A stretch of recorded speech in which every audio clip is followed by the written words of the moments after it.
আসসালামু আলাইকুম ভিউয়ার্স। আজকে চলে এসেছি সহজ সরল একদম পারফেক্ট ফ্রাইড রাইস রেসিপি নিয়ে।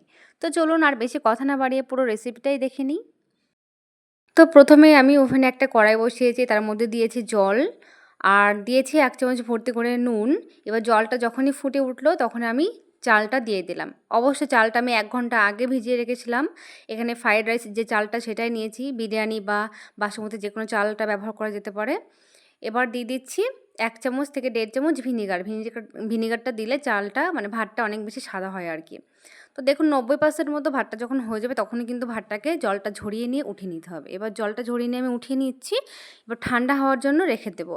সবথেকে ভালো হয় পাখার নিচে রেখে দিলে, তাহলে ভাতটা খুব সুন্দরভাবে ঝরঝরে হয়ে যাবে আর খুব সুন্দরভাবে ঠান্ডা হয়ে যাবে। এদিকে দেখুন আমি সবজিগুলো কেটে নিয়েছি।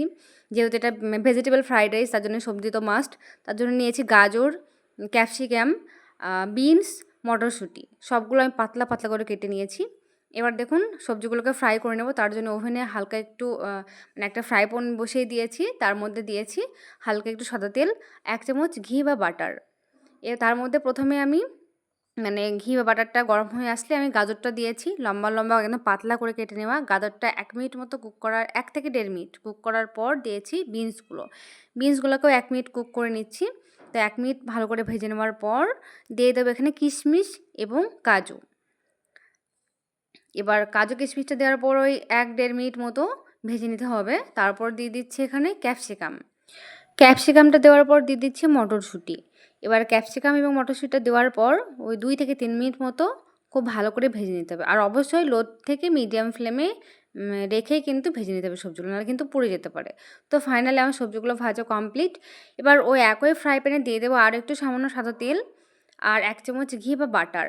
এবার তার মধ্যে দিয়ে দিচ্ছি এখানে দারচিনি আর ৩-৪টে মতো লবঙ্গ আর ২টো বা ৩টে এলাচ একটু ফেটিয়ে নিয়ে দিয়েছি আর কি। তারপরে দিয়ে দিচ্ছি ভাত, মানে যে ভাতটা করে রেখেছিলাম আমি এখানে ৪ কাপ চালের ভাত করে রেখেছি। ৪ কাপ চালের ভাতটা ৩ থেকে ৪টে লোকের জন্য একদম ইনাফ। এবার দেখুন আমি যেহেতু ফ্রাই প্যানে তৈরি করে নিচ্ছি ফ্রাইড রাইসটা, তো আমার ফ্রাই প্যানে কিন্তু অতগুলো ভাত একসাথে ধরবে না, তাই আমি অর্ধেকটা করে নিচ্ছি। তো অর্ধেকটা ভাতটা দেওয়ার পর আমি দিয়ে দিচ্ছি গোলমরিচ গুঁড়ো ওই 1/2 চামচ মতো, ১ চামচ বাটার বা ঘি আর 1/2 চামচ থেকে ১ চামচ চিনি আর যে সবজিগুলো ভেজে রেখেছিলাম সেখান থেকে অর্ধেকটা দিয়ে দিচ্ছি। এবার নুনটা ঠিক আছে কিনা একটু চেক করে নিতে হবে। যদি কম থাকে তাহলে সামান্য একটু নুন দিয়ে দিতে হবে। তারপর সব কিছু দেওয়ার পর একটু ভালো করে নাড়াচাড়া করে নিতে হবে। মিডিয়াম আঁচে রেখেই কিন্তু ফ্রাইড রাইসটা করে নিতে হবে। আর একটু হালকা হাতে নাড়াচাড়া করতে হবে যাতে করে ভাতগুলো না ভেঙে যায়।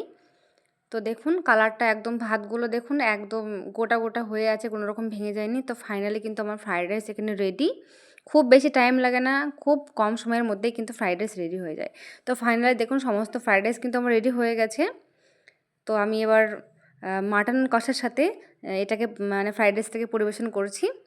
তো এই হলো আমার ফ্রাইড রাইসের রেসিপি। তো আজকের ফ্রাইড রাইস রেসিপিটা কেমন লাগলো অবশ্যই কিন্তু কমেন্ট করে জানাবেন। আর ভালো লাগলে অবশ্যই একটা লাইক করে দেবেন। পারলে একটু শেয়ার করে দিয়ে পাশে থাকবেন। রেসিপিগুলো দেখার জন্য ধন্যবাদ।